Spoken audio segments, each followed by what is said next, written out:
It's 7:35 on a cloudy Monday. Michele, Paden's here. Going to be talking families against distractive driving. And, well, the law kind of fizzled, but that was the inaugural run at it. So, oh, yeah, we're not giving up.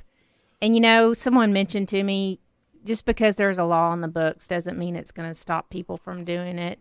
I mean, look at drinking and driving. There's people that still drink and drive. So our main focus is going to just keep spreading awareness and encouraging people to really stop and think about what they do behind the wheel, especially picking up their phone, texting, FaceTiming. Mm-hmm. So we're not giving up. We're here. We'll continue to work with legislators and law enforcement and go at it again. You know, it's I can't even put it into words. How do you make a law out of common sense? You know, you've got to have both eyes on the road. You know, traffic's been, reasonably heavy lately. You've got to pay attention. And if you're, well, I was coming back from Harrison yesterday afternoon, got behind a car doing about 15 miles an hour on Highway 62 and finally got into a passing lane to bypass just before you get into flipping there. And finally got around, and she was actually looking down, apparently texting. Yes. And, people come up to me. I guess I'm known as the fad lady. People come up to me, and they always want to share stories with me. And yesterday I was eating brunch with a couple, and, they said down our little country road, two people were texting as we were headed to our house and not hiding it. I mean, they had their phone up on their steering wheel in between their hands texting. And she said, you know how narrow our road is. And she said, I just wish people would stop and think, not only if they don't care about their life, my family's life. And I said, that's the whole point of what we're doing, is just trying to make people stop and think before they change their life or change the life of a family, just like with what happened with my family. It's just in the blink of an eye. Yes, it only takes seconds, and that's one thing people think that it can't happen to them. And I'm here to tell you it can. Sheila first did the first show, and we were talking about that and planned something else. I tried it, and I was on a residential street, and I tried texting and spacing like 9 letters. Was that on your dumb phone or your smartphone? On whatever this thing is, my cheap one here. The one that doesn't keep me logged into a computer all day. And so just in the few seconds to look down at 3 letters in space and look at the row 3 letters, by the time 9 digits were put in there, I'm almost hitting a mailbox. Yeah, it doesn't matter if you're on an older phone or a smartphone. It can happen in just seconds, yes. So in the blink of an eye. Yes. And so you've got a lot of information. I'm going to let you talk about your info here. Just for those new listeners, FAD, Families Against Distracted Driving, was started back in July 2014, all because of an auto accident my nephew, Grant Powell, was involved in Magnolia, Arkansas. He was a passenger in a vehicle that lost control due to the driver being distracted by a cell phone, and as a result of the accident, Grant has sustained a fracture in his neck at C6, C7, and is now paralyzed from the chest down.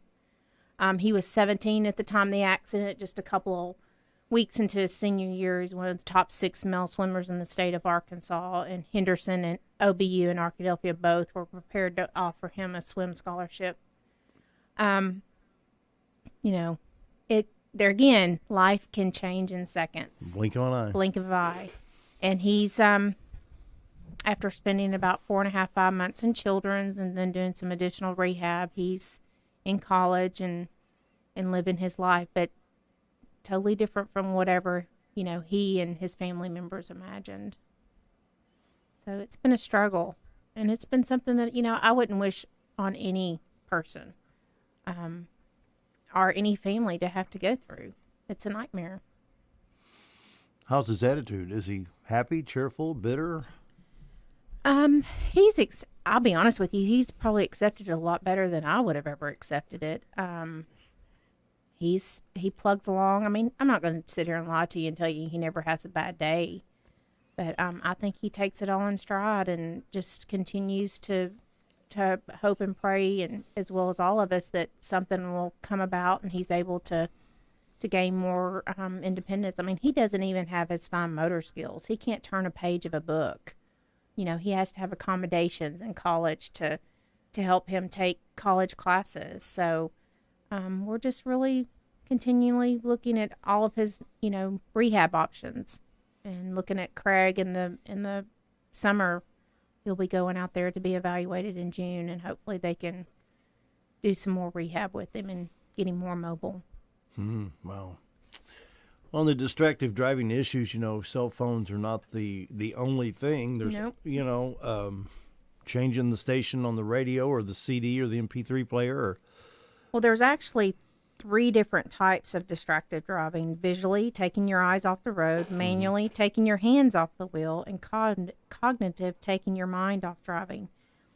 And then, you know, there's putting on makeup and eating and talking on your phone, and even being distracted by passengers in your car. And I know I've been guilty, one, before texting and driving before Grant's accident, and it's really opened my eyes. But 2, just sort of going off in la la land and looking, you know, my eyes are on the road, but highway hypnosis. My mind is 1,000 miles away. Highway hypnosis. In some of the, I think the Illinois driver's manual used to talk about that. Yeah. You know, because like I-70 and 55 and 57 were so straight, you know, you'd get highway hypnosis just sitting there seeing the highway stripe mile after mile after mile.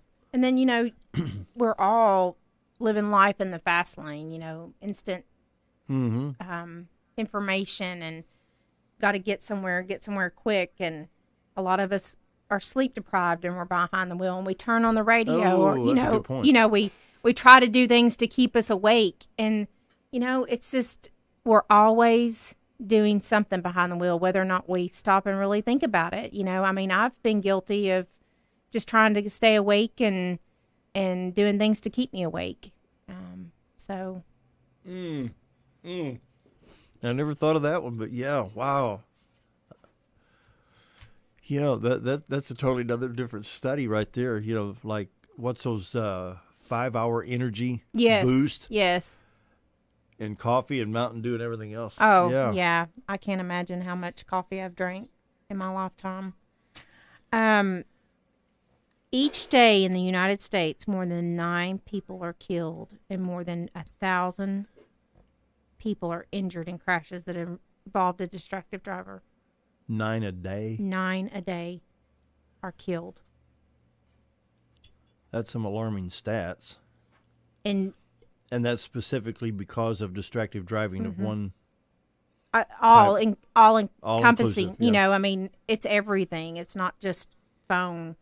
I mean, that's. Well, what about somebody having a nicotine fit and can't find their cigarettes and gets to wiggling around? And I have to share this with you. The other day, I was on we live in a rural area, and I was on a country road going to a friend's house, and this lady in front of me, I was like, something must be wrong. She's going really slow. I'm talking 10, 15 miles an hour. And we get to a Y on the road, and she pulls over.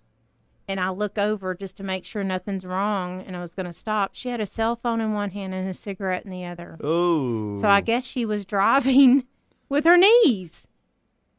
But luckily, she at least pulled over eventually. But I kept my distance. I was like, what's going to happen? So 1 foot on the throttle, 1 knee on the steering wheel, Yeah. hand on the cigarette and the cell phone. There was no hands on the steering wheel. Not when I passed her. We'll explain that one to the insurance company. Yeah. Huh? Uh-huh. You know, and I have an insurance background, and, you know, maybe a lot of times people don't think of things from a life, and I wish they would, from a life standpoint. Okay, let's take it from a financial standpoint, because I've been in the insurance industry. I've handled claims way before the phone was ever an issue. There's always been, like we said, distracted driving. But when you loan your vehicle to someone, you loan your insurance to someone. Mm-hmm. And so you really need to stop and think before you hand your keys to someone and let them use your car. Yep. You might need to have a conversation. You're welcome to use my car, but don't be texting and driving. Don't be, don't be distracted, because you're not only loaning your car, you're loaning your assets. Mm-hmm. And from a liability issue, that's a big. I've asked my insurance company specifically. They say if a person has permission to drive my vehicle, that insurance has to cover them as well. Yes, yes. And from a business standpoint, and just last week, I have a friend that works for the state, and I had been in contact with him about a policy, whether or not the state had a policy on cell phone usage.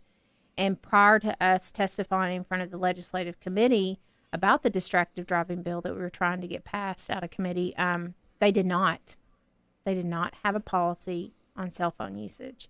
And just within the past week, they do now. The state of Arkansas, if you drive a state vehicle, has a policy on cell phone usage if you're in a state vehicle. And a state vehicle will be a license plate with white letters on a red background. Yeah, official use only. Yeah. Interesting.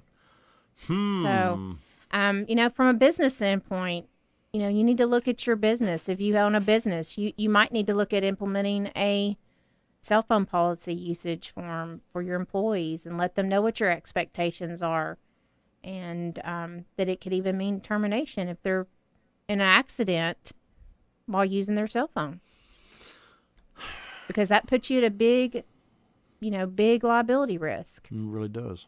It could wipe your company out. We're visiting with Michele Paden, Families Against Distractive Driving.